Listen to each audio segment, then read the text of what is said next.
it's a big deal. So I think, yes, in this changing scenario where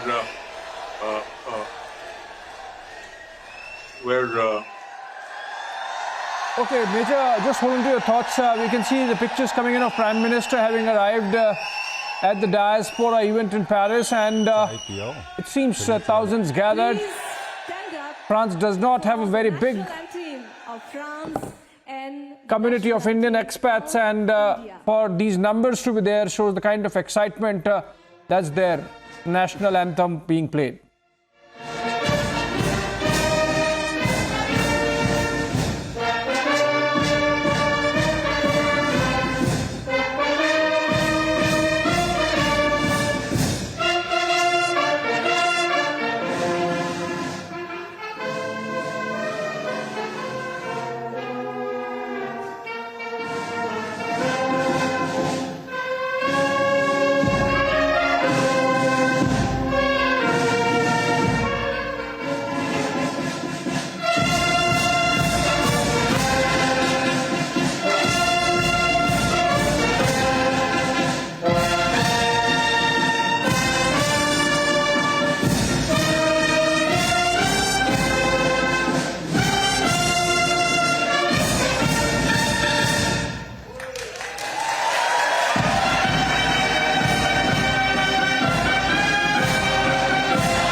From the whole team of the Embassy of India here, our beloved, our honorable, हमारे पूजनीय, हमारे अग्रगण्य, हम सब के प्रिय श्री नरेंद्र मोदी जी, our honorable Prime Minister of India.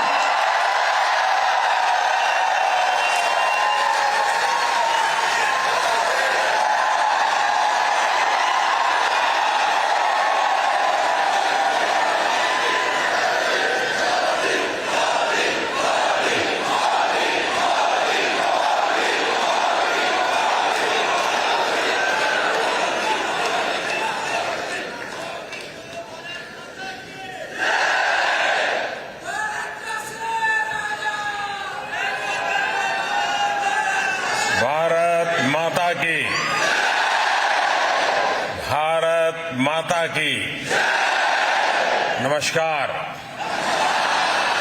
bonsoir, वणक्कम, सत श्री अकाल,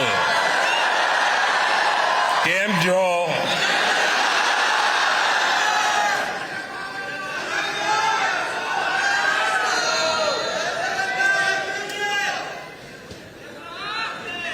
आज का ये नजारा,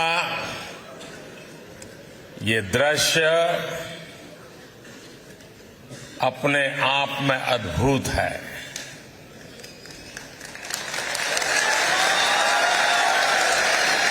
ये उत्साह अभूतपूर्व है और ये स्नेह आत्मीयता की अविरत धारा है।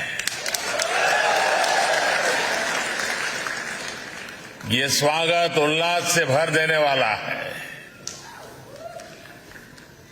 देश से दूर जब मैं भारत माता की जय का आह्वान सुनता हूं, कहीं से आवाज आती है नमस्कार, तो ऐसा लगता है जैसे घर आ गया हो।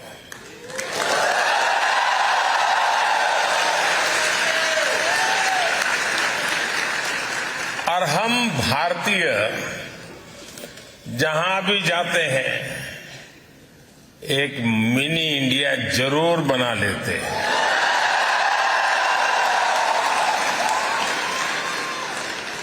और मुझे आज बताया गया कि आज इस समारोह में बहुत लोग ऐसे हैं जो 11-11, 12-12 घंटे सफर करके यहां पहुंचे हैं।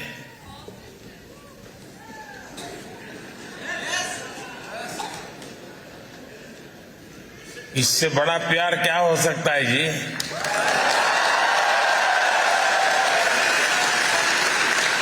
और हम जानते हैं कि टेक्नोलॉजी के जमाने में किसी के लिए भी घर बैठ करके मोबाइल फोन पर लाइव टेलीकास्ट सुनना कोई मुश्किल काम नहीं है। लेकिन उसके बावजूद भी इतनी बड़ी तादाद में इतने दूर से लोगों का आना, समय निकाल करके आना, और मेरे लिए तो ये एक बहुत बड़ा सौभाग्य का अवसर है कि मुझे आप सबके दर्शन करने का अवसर मिला है।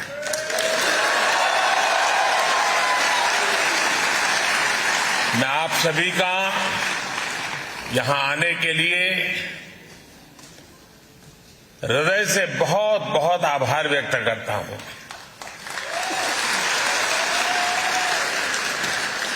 साथियों, मैं इससे पहले भी कई बार फ्रांस आ चुका हूं, लेकिन इस बार मेरा फ्रांस आना और भी विशेष है। कल फ्रांस का नेशनल डे है। मैं फ्रांस की जनता को बहुत बहुत बधाई देता हूं।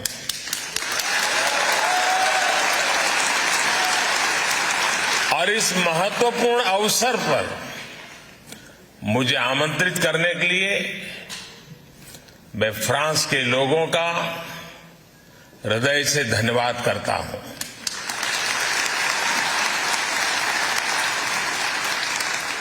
आज दिन में प्राइम मिनिस्टर एलिजाबेथ बॉर्न मुझे एयरपोर्ट पर रिसीव करने आई थी।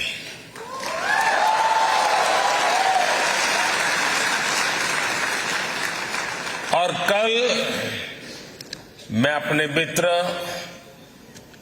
प्रेसिडेंट मैक्रो के साथ नेशनल डे परेड का हिस्सा बनूंगा।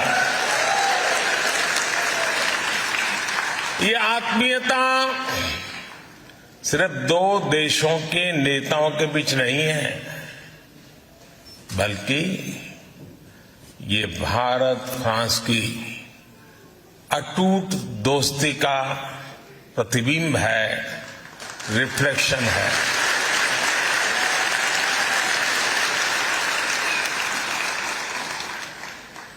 फ्रांस का नेशनल एंथम कहता है मार्शो मार्शो, यानी लेटेस्ट मार्च, लेटेस्ट मार्च।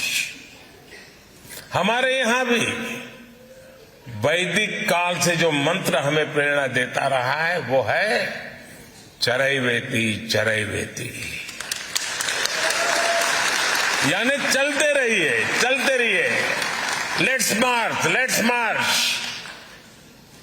और यही भावना कल हमें नेशनल डे परेड में भी दिखाई देने वाली है। जल, थल, नभ में भारत की रक्षा करने वाली तीनों सेनाओं के जवान कल परेड में हिस्सा लेने वाले हैं।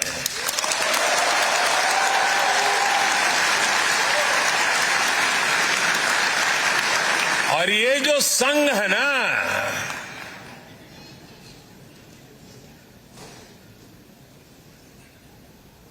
कुछ विशेष संघ है।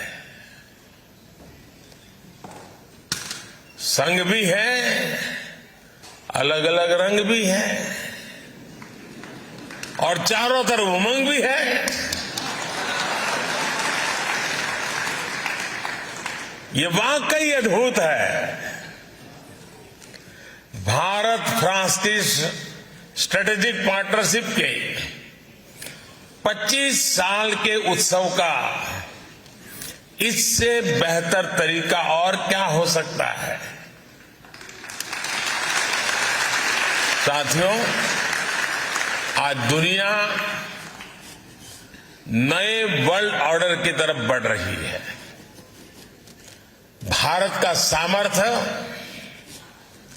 और भारत की भूमिका बहुत तेजी से बदल रही है। भारत इस समय G20 का प्रेसिडेंट है।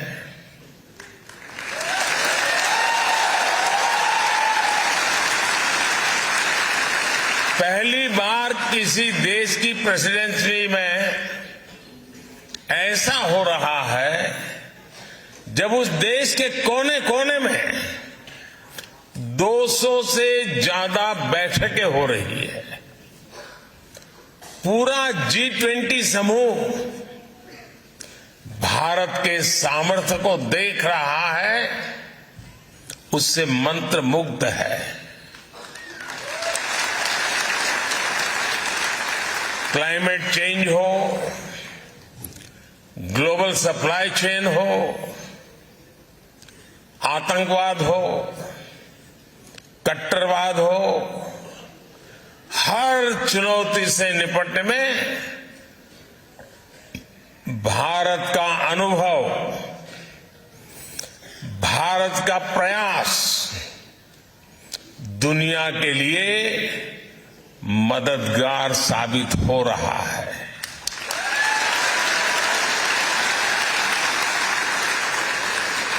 भारत कहता है, एकम सत विप्रः बहुधा वदन्ति, यानी सत्य एक ही है, उसको व्यक्त करने के तरीके अलग अलग हो सकते हैं। भारत कहता है, आत्मवत् सर्वभूतेषु, यानी जो करुणा, जो आत्मीयता हम अपने लिए दिखाते हैं, वही हमें दूसरों को भी दिखानी चाहिए।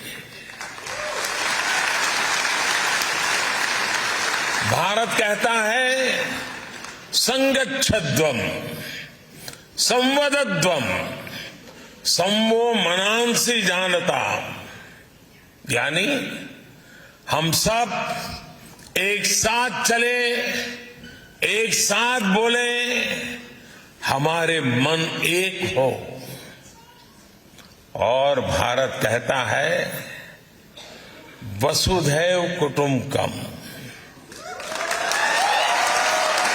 यानी पूरा विश्व एक परिवार है। इसी भावना को लेकर हम एक बेहतर समाज, एक बेहतर दुनिया का निर्माण कर सकते हैं। इसी भावना के साथ भारत और फ्रांस 21वीं सदी की अनेक चुनौतियों से निपट रहे हैं। इसलिए इस अहम समय में फ्रांस भारत के बीच की स्ट्रेटेजिक पार्टनरशिप का महत्व और ज्यादा बढ़ गया है। और आप जानते हैं कि भारत फ्रांस की इस पार्टनरशिप को कौन लगातार मजबूत कर रहा है? कौन इसे मजबूत कर रहा है? कौन कर रहा है? कौन कर रहा है? कौन दोनों देशों के संबंधों को नया आयाम दे रहा है? आपका जवाब सही नहीं है। ये मोदी नहीं कर रहा है।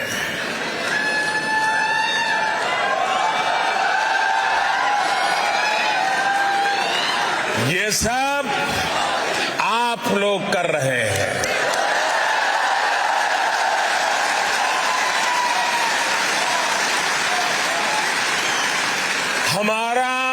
पीपल टू पीपल कनेक्ट, दोनों देशों को लोगों के बीच आपसी विश्वास इस साझेदारी का सबसे मजबूत आधार है।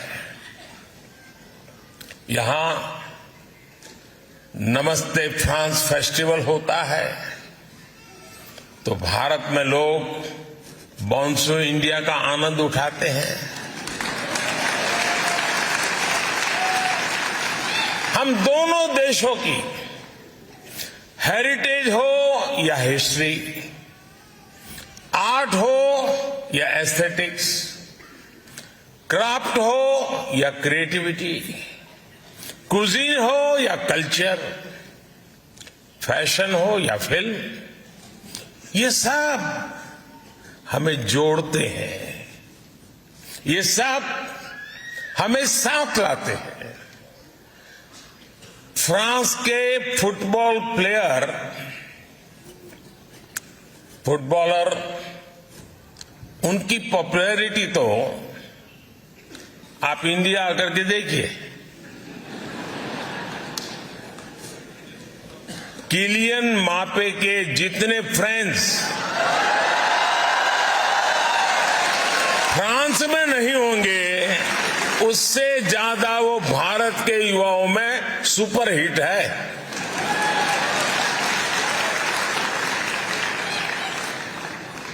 साथियों, मेरा खुद का व्यक्तिगत रूप से फ्रांस के प्रति लगाव बहुत पुराना रहा है और मैं उसे कभी भूल नहीं सकता। करीब करीब 40 साल पहले गुजरात में अहमदाबाद में फ्रांस के एक कल्चरल सेंटर अलायंस फ्रांसे की शुरुआत हुई थी और भारत में फ्रांस के उस कल्चरल सेंटर का पहला मेंबर आज आपसे बात कर रहा है।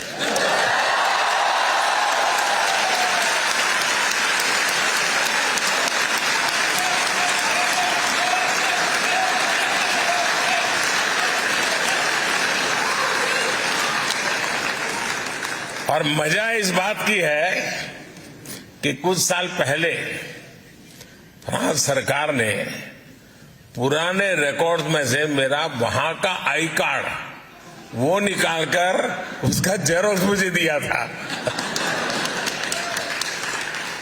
और वो उपहार मेरे लिए आज भी अनमोल है। साथियों, भारत और फ्रांस के ऐतिहासिक रिश्तों पर कहने के लिए मेरे पास इतना कुछ है, बहुत लंबा समय निकल जाएगा। फिर आपका क्या होगा?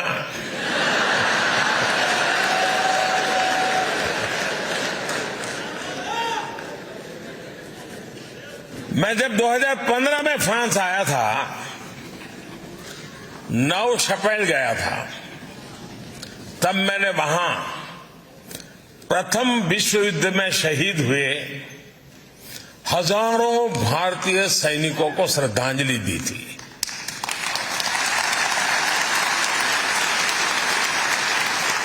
सौ साल पहले ये भारतीय सैनिक फ्रांस के गौरव की रक्षा करते हुए, अपना कर्तव्य निभाते हुए फ्रांस की धरती पर शहीद हुए थे।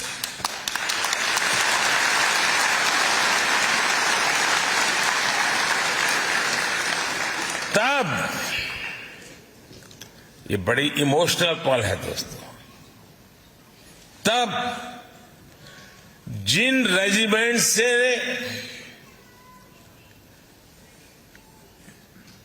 उन जवानों ने, उस रेजिमेंट के जवानों ने यहां युद्ध में हिस्सा लिया, उन्हीं में से एक पंजाब रेजिमेंट कल यहां नेशनल डे परेड में हिस्सा लेने जा रहा है।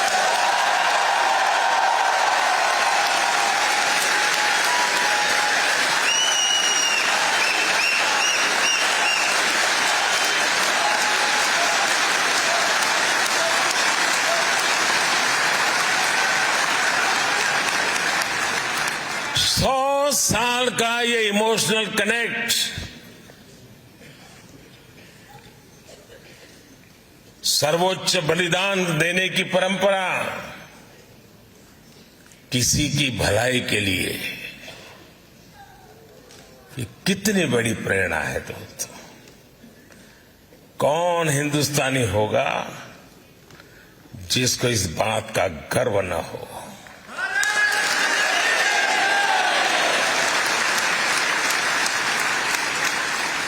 उस समय निभाए गए कर्तव्य को, समर्पण को इस धरती पर आज इतने गौरव से, सम्मान से याद किया जा रहा है। Thank you France.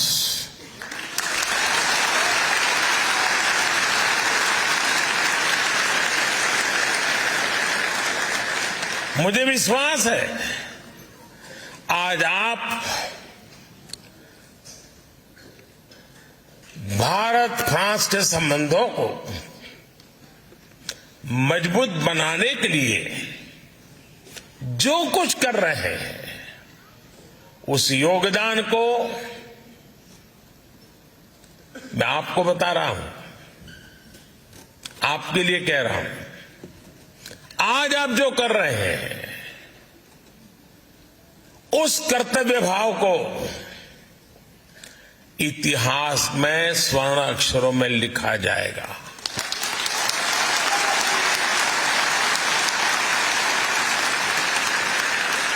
साथियों, फ्रांस का गौरवगान करते हुए महात्मा गांधी ने कहा था, लिबर्टी, इक्वलिटी एंड फ्रेटर्निटी। दुनिया को इन 3 शब्दों की शक्ति समझाने वाला देश फ्रांस है। ये महात्मा गांधी ने कहा था। जिस समय विश्व के अधिकांश देश भारत को सिर्फ आधिपत्य जमाने की दृष्टि से देखते थे, तब नोबेल पुरस्कार विजेता रोमा रोला ने कहा था, India is the mother of our civilisation.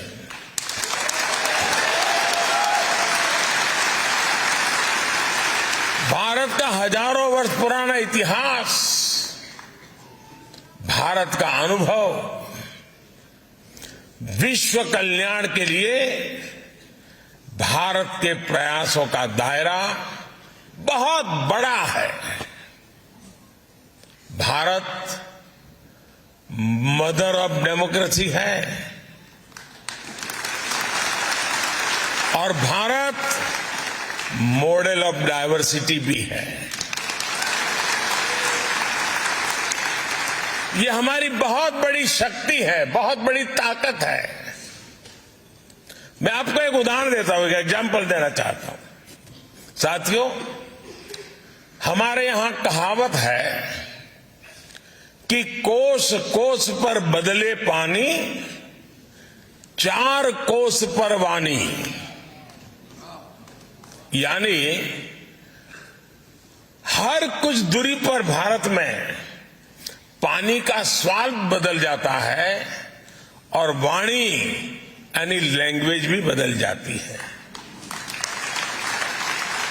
Bharat में 100 से ज्यादा भाषाएं हैं, 1000 से ज्यादा बोलियां हैं।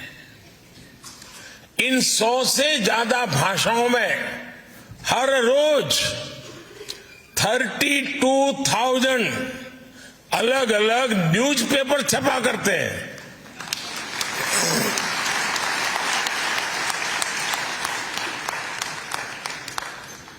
इन 100 से ज्यादा भाषाओं में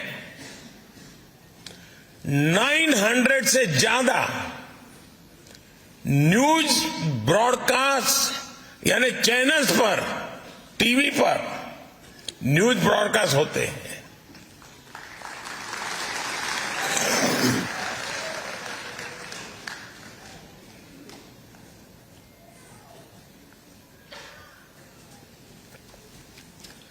इन 100 से ज्यादा भाषाओं में करीब करीब 400 रेडियो चैनल्स ब्रॉडकास्ट होते हैं। भारत में आज भी लिखने के लिए अनेक लिपियां हैं, स्क्रिप्ट्स हैं। हमारे लिए ये गर्व की बात है कि भारत अपनी इस महान परंपरा को आज भी जीवंत बनाए हुए है। भारत के स्कूलों में, भारत के अलग अलग कोनों में करीब करीब 100 भाषाएं पढ़ाई जाती हैं और बहुत से लोगों को ये पता नहीं होता कि दुनिया की सबसे पुरानी भाषा तमिल भाषा है।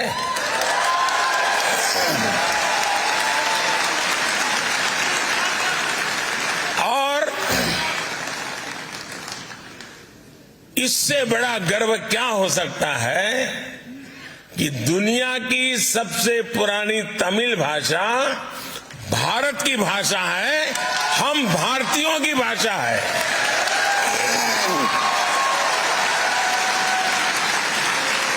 और साथियों, भारतीय भाषाओं की इस डायवर्सिटी का आनंद अब दुनिया भी ले रही है। कुछ दिन पहले आपने देखा होगा,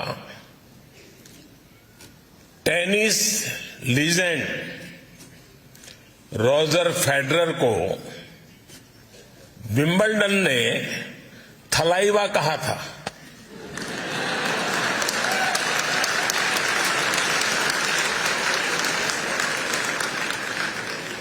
यही डायवर्सिटी हमारे लोकतंत्र की सबसे बड़ी ताकत है। आज इसी ताकत के दम पर हर भारतीय अपने सपने पूरे कर रहा है, देश और दुनिया को आगे बढ़ा रहा है। आज कौन ये सुनकर गर्व से नहीं भर जाएगा कि भारत 10 साल में दुनिया की 10वीं से 5वीं बड़ी इकोनॉमी बन गया।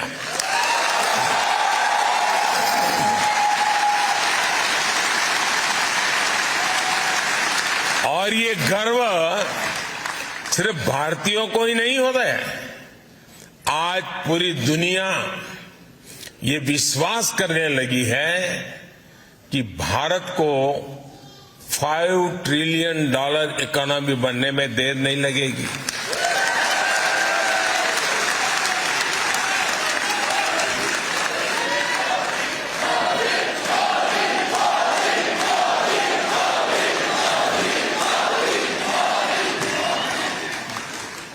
आपने हाल में आई यूएन की एक रिपोर्ट भी जरूर देखी होगी। उस रिपोर्ट में यूएन कहता है सिर्फ 10-15 साल के भीतर ही भारत ने 415 मिलियन यानी लगभग 42 करोड़ देशवासियों को 42 करोड़ देशवासियों को गरीबी रेखा से बाहर निकाला है।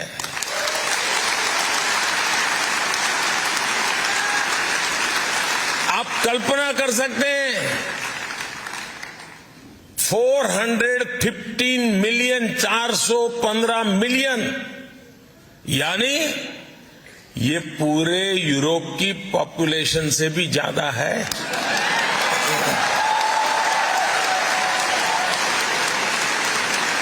ये पूरे अमेरिका की पॉपुलेशन से भी ज्यादा है। आईएमएफ की भी एक स्टडी कहती है कि भारत में एक्सट्रीम पॉवर्टी अब खत्म खत्म होने के कगार पर है।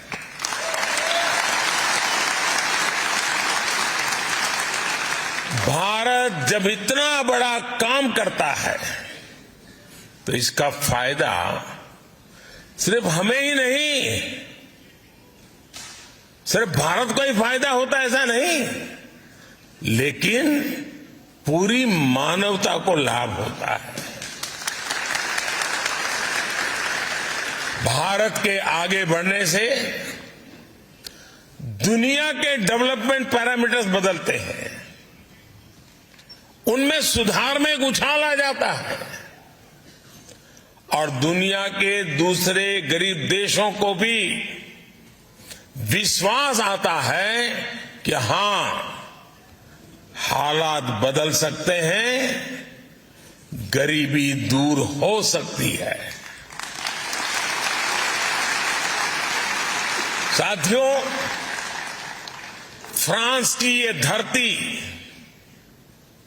इस बात की गवाह है कि किसी भी देश में परिवर्तन के पीछे परिश्रम होता है, उस देश के नागरिकों का पसीना होता है।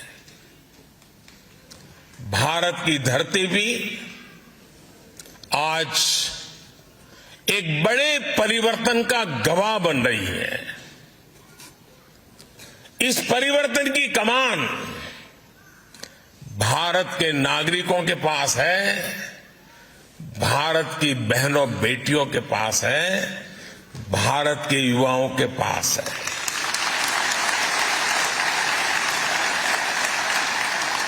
आज पूरा विश्व भारत के प्रति नई उम्मीद, नई आशा से भरा हुआ है। ये आशा, ये उम्मीद ठोस नतीजों में बदल रही है और इसकी एक महत्वपूर्ण ताकत है भारत का ह्यूमन रिसोर्स। ये ह्यूमन रिसोर्स संकल्पों से भरा हुआ है, साहस करने की वृत्ति वाला है। ये भारत की डेमोक्रेटिक वैल्यूज के साथ मानवता के कल्याण के लिए मजबूती से कदम आगे बढ़ा रहा है। साथियों, आज का भारत अपनी वर्तमान चुनौतियों, दशकों से चली आ रही समस्याओं, उनका स्थायी समाधान कर रहा है। भारत ठान के बैठा है कि ना कोई अपॉर्चुनिटी गंवाएंगे और ना ही एक पल का समय गंवाएंगे।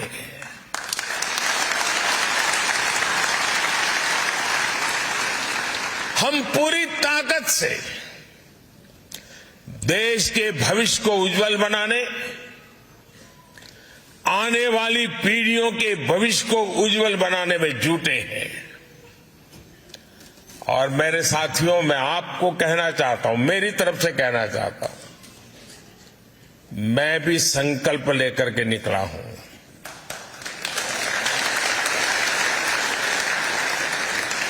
शरीर का कण कण और समय का पल पल सिर्फ और सिर्फ आप लोगों के लिए है, देशवासियों के लिए।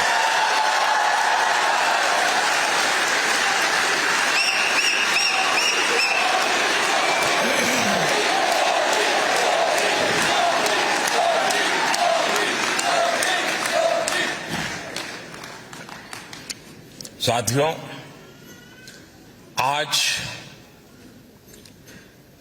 टेक्नोलॉजी के प्रभाव को हम पल पल महसूस करते हैं। दुनिया टेक्नोलॉजी ड्रिवन है। आज भारत के 25,000 से अधिक स्कूलों में 80 लाख से ज्यादा बच्चे अटल टिंकरिंग लैब्स में इनोवेशन की एबीसीडी सीख रहे हैं। हमने 21वीं सदी की आधुनिक जरूरतों को देखते हुए नई नेशनल एजुकेशन पॉलिसी लागू की है। आज का भारत विमेन लेड डेवलपमेंट को आधार बनाकर आगे चल रहा है। और ऐसा नहीं है कि भारत में सिर्फ एक ट्राइबल विमेन, एक आदिवासी महिला भारत का प्रेसिडेंट के रूप में हम सबका मार्गदर्शन कर रही है। हमारा नेतृत्व कर रही है। आज भारत में लड़कियां भी हर सेक्टर में लीडरशिप की भूमिका में दिख रही है। हायर एजुकेशन में गर्ल्स एनरोलमेंट लगातार बढ़ रहा है और मुझे खुशी है कि यहां नेशनल डे परेड में हिस्सा लेने आए दस्ते में कई विमेन ऑफिसर्स हैं, विमेन पायलट शामिल है।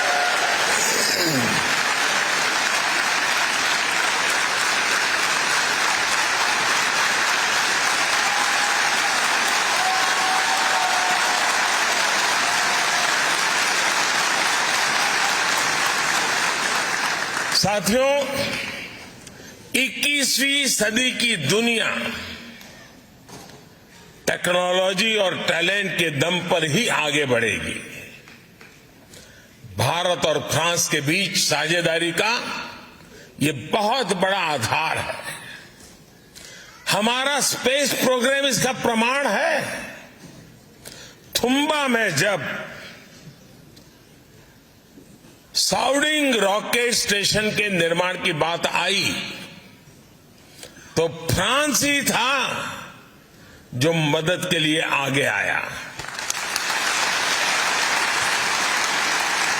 उसके बाद से हम दोनों देशों ने स्पेस सेक्टर में बहुत लंबा सफर तय किया है। आज हम एक दूसरे के सैटेलाइट्स लॉन्च कर रहे हैं और आपको खुशी होगी, अभी जब मैं आपसे बात कर रहा हूं तो भारत में चंद्रयान 3 की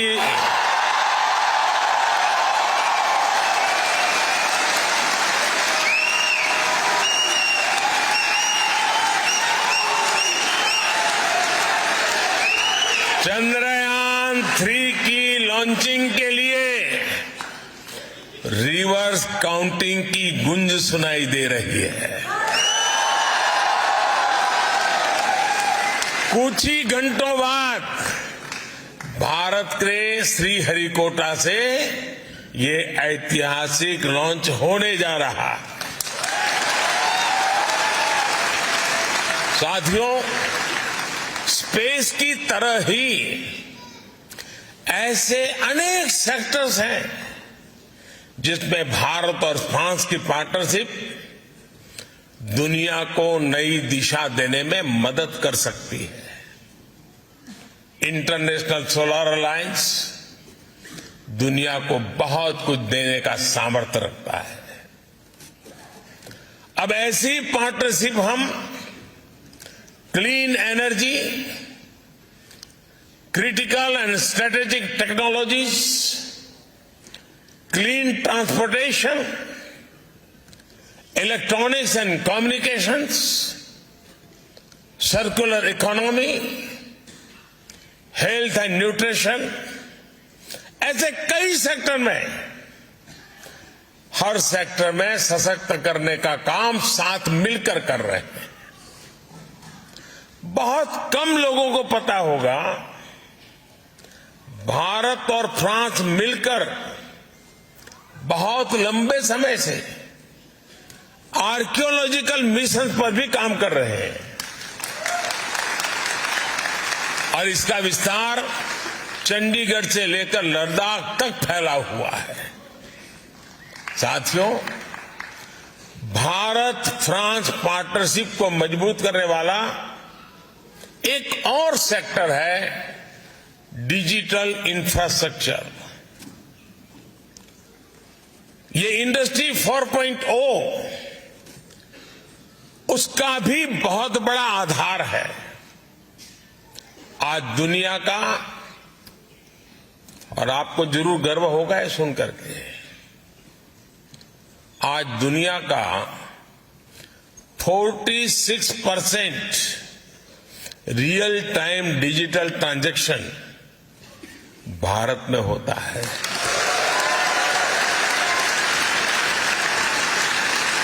और मैं आपको भी चुनौती देता हूं कि अगली बार आप भारत में आए तो जेब में एक भी पैसा लिए बिना निकलिए घर से, खाली जेब। सिर्फ मोबाइल फोन पर यूपीआई ऐप को डाउनलोड करके रख लीजिए। आप पूरा हिंदुस्तान घूम करके आएंगे, एक नए पैसे कैश की जरूरत के बिना आप अपना गुजारा कर सकते हैं।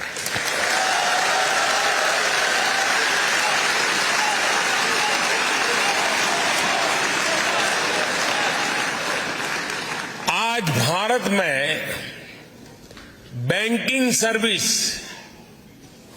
24/7 एनी टाइम एनीवेयर लोगों की फिंगर टिप पर है। डायरेक्ट बेनिफिट ट्रांसफर गवर्नेंस का हिस्सा बन चुका है।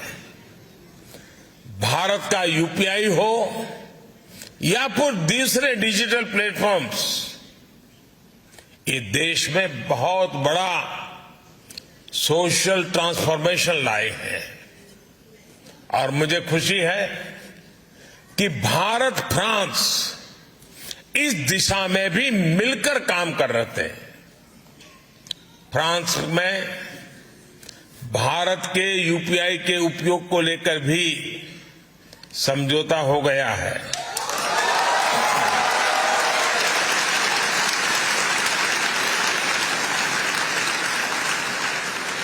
अब मैं तो समझौता करके चला जाऊंगा, आगे बढ़ाने का काम आपका है।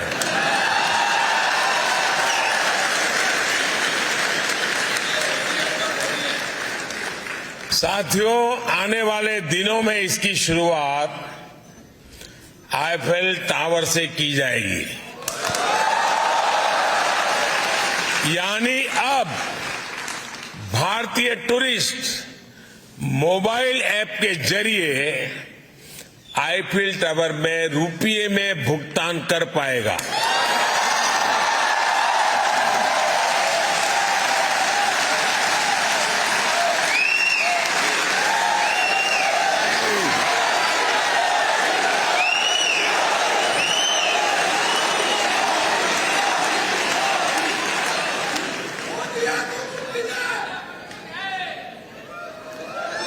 हाँ, मोदी है तो मुमकिन है, लेकिन आपकी आवाज ठीक नहीं कर सकता है।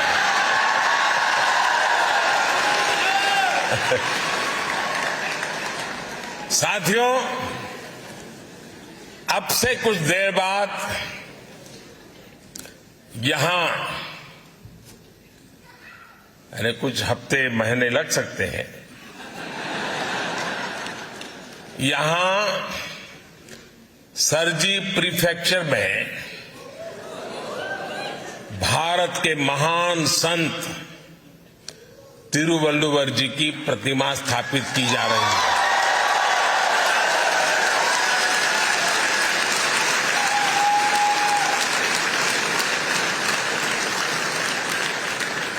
और संत तिरुवल्लुवर जी ने कहा था, इंद्रू पौड़ुदिन पेरित उवक्कम तन मगैने चांद्रोन एनकेट ताय।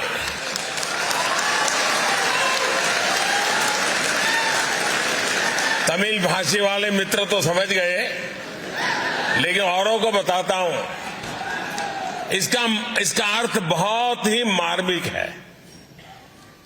और तिरुवल्लुवर जी ने सदियों पहले ये ज्ञान हमें दिया है।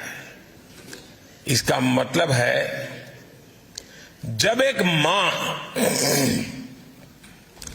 अपनी संतान की प्रशंसा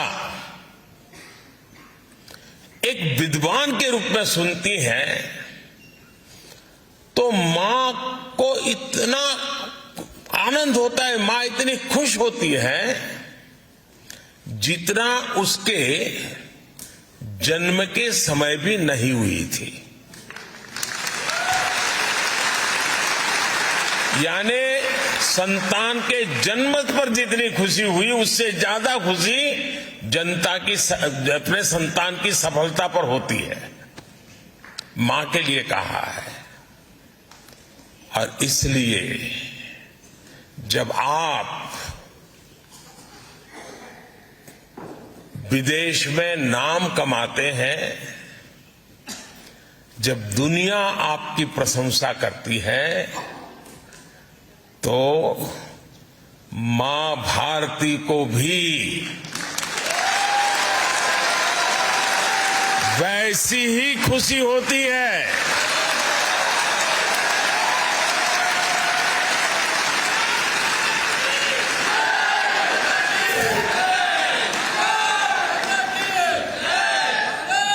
विदेशी धरती पर मां भारती को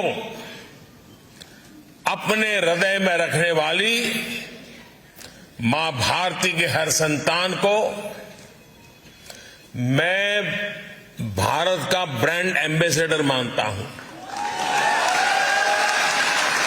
आप भारत के राष्ट्रदूत हैं। मैं जानता हूं कि भारतीय कहीं भी रहे लेकिन अपना दिल भारत के लिए भी धड़कता है।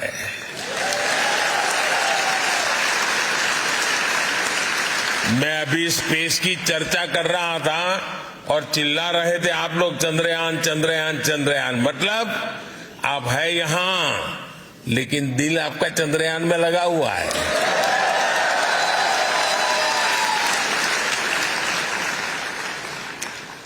इसलिए ही फ्रांस सहित पूरी दुनिया में फैला हुआ हमारा जो इंडियन डायस्पोरा है, उस इंडियन डायस्पोरा ने रेमिटेंस का नया रिकॉर्ड बना दिया है। आप लोगों ने नया रिकॉर्ड बनाया है।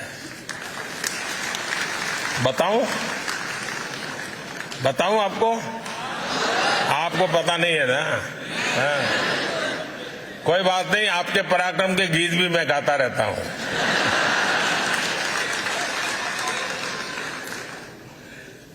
भारत दुनिया का पहला देश है जहां विदेश में रहने वाले भारतीय डायस्पोरा के माध्यम से एनुअल रेमिटेंस $100 बिलियन को पार कर चुकी है।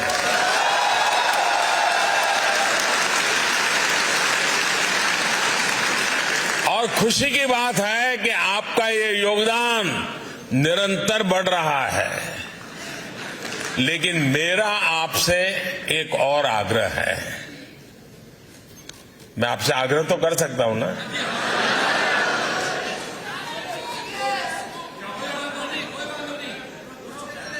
कहने में क्या जाता है? मोदी थोड़ा पूछने के लिए आने वाला है। मेरा आपसे आग्रह है, आपको अब भारत में निवेश के लिए भी पूरे उत्साह से आगे आना होगा। भारत अब अगले 25 वर्षों में विकसित होने के लक्ष्य पर काम कर रहा है। इसमें आपकी भूमिका भी बड़ी है।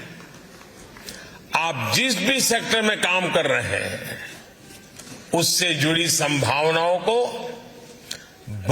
जरूर भारत में एक्सप्लोर करें।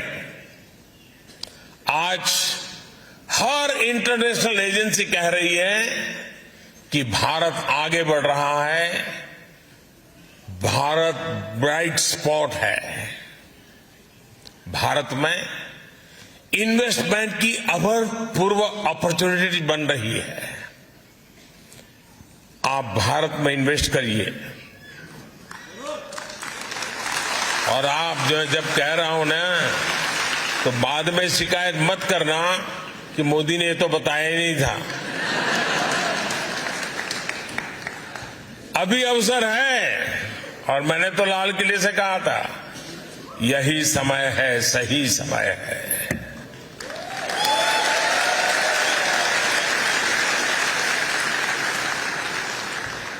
और जो पल जल्दी पहुंचेगा वो ज्यादा लाभ उठाएगा, जो देर से आएगा वो इंतजार करेगा।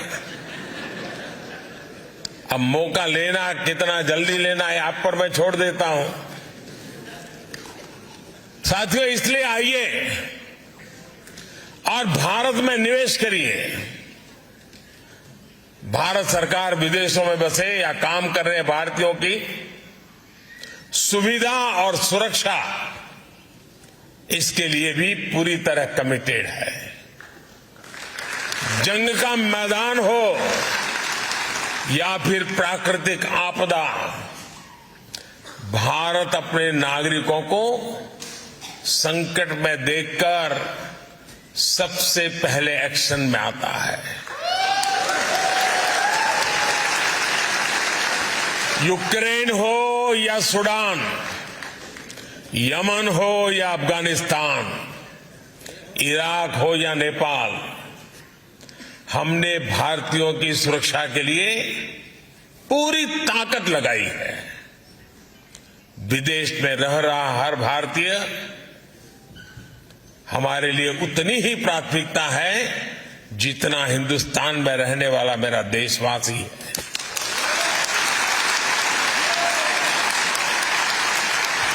कुछ वर्ष पहले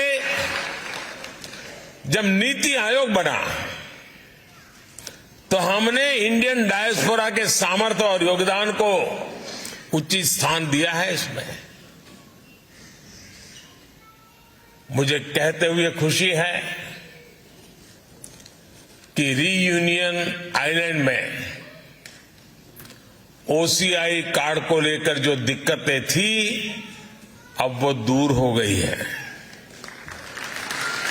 अब वहां ओसीआई कार्ड इश्यू होने लग गए हैं।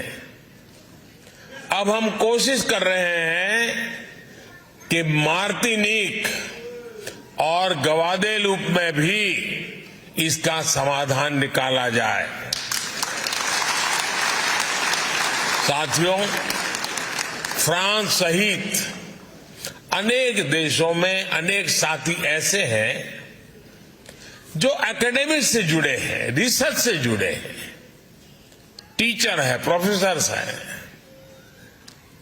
मैं जब विदेश में ऐसे एकेडमिशियंस और प्रोफेशनल से मिलता हूं तो वो भी अक्सर कहते हैं कि उनके पास जो अनुभव है, ज्ञान है, एक्सपीरियंस है, उसे भारत के साथ कैसे जोड़ सकते हैं। और मैं आपको एक खुशखबरी देता हूं, इनकी इस इच्छा को भी हमने मान रखा है। ऐसे साथियों के लिए भारत के इंस्टीट्यूशंस में पढ़ाना अब आसान किया गया है। पिछली बार जब मैं फ्रांस आया था तब तय हुआ था कि फ्रांस में पढ़ने वाले भारतीय स्टूडेंट्स को 2 साल का पोस्ट स्टडी वर्क वीजा दिया जाएगा।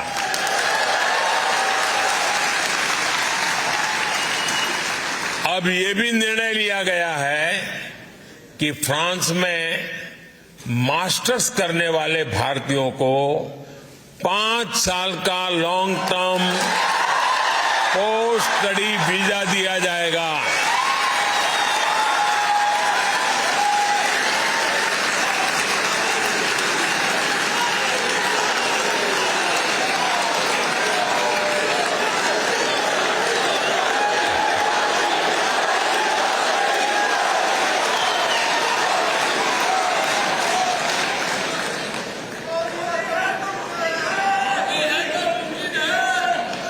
भारत सरकार ने फ्रांस सरकार की मदद से मार्से में नया कॉन्सुलेट खोलने का भी फैसला किया है।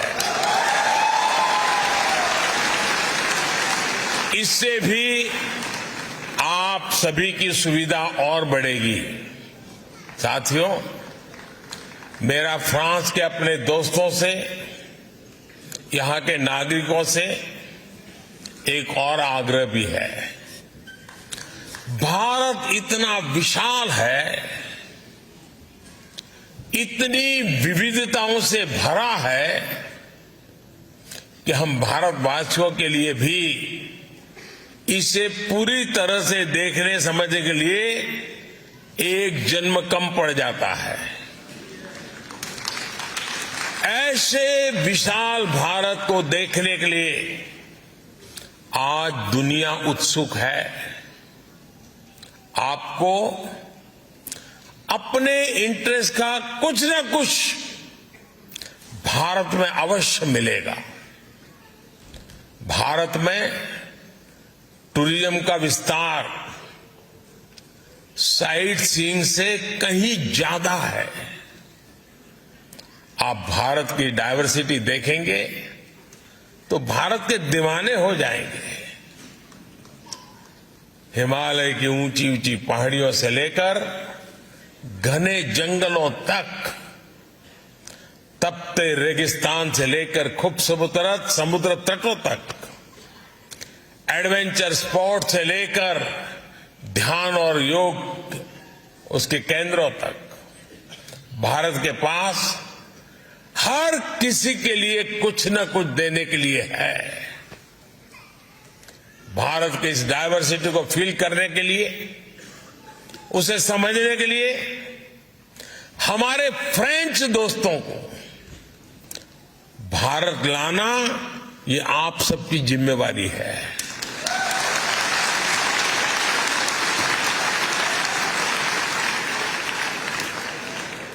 आप जितनी ज्यादा मदद उनकी करोगे वो ज्यादा आएंगे। मेरे भारत के आप मेरे भाई बहन, मेरे इंडियन डायस्पोरा इस काम को बखूबी कर सकते हैं।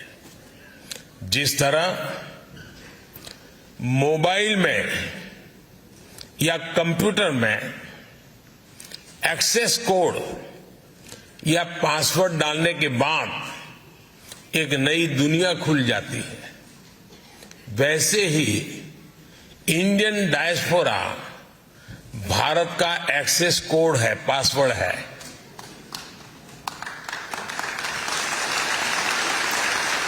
भारत में टूरिज्म बढ़े, इसे भी आप अपना मिशन बनाइए। भारत आने का मतलब है हजारों साल की विरासत का अनुभव करना, इतिहास का अनुभव करना।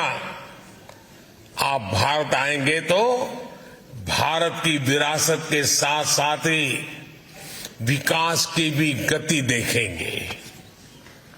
साथियों, हम संकल्प करें, हमारी पूरी क्षमता से, हमारे अनुभव से, हमारे संपर्कों से, संबंधों से फ्रांस के नागरिकों को बहुत बड़ी मात्रा में भारत के साथ जोड़े। आप जब आए तो उनको भारत लेके आए, आप उनको भारत जाने के लिए प्रेरित करें। हमारा पीपल टू पीपल कांटेक्ट बढ़ेगा तब सिर्फ टूरिज्म नहीं बनता है, वो तो होता ही जाता है, लेकिन उससे जो अपनेपन का सामर्थ्य पैदा होता है ना, वो पीढ़ी दर पीढ़ी की एक अनमोल विरासत बन जाती है। और मुझे विश्वास है दोस्तों कि आप कभी इसमें पीछे नहीं रहेंगे। आप इतनी बड़ी तादाद में आए, आप सबके दर्शन करने का मुझे अवसर मिला। मैं आपका हृदय से बहुत बहुत आभार व्यक्त करता हूं, बहुत बहुत धन्यवाद करता हूं। हमारे साथ बोलिए भारत माता की, भारत माता की, भारत माता की, धन्यवाद।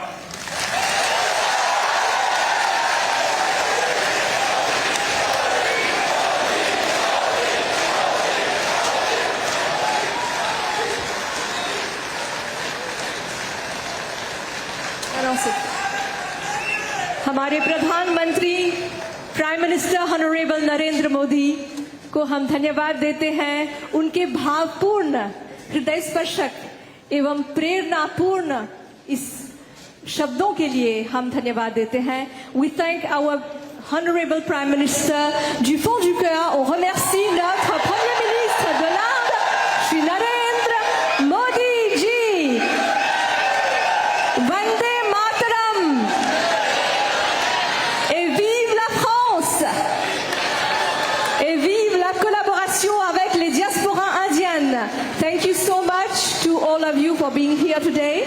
From the whole team, we thank you, and please be seated and you will be guided to go out in a short while. For now, please kindly be seated.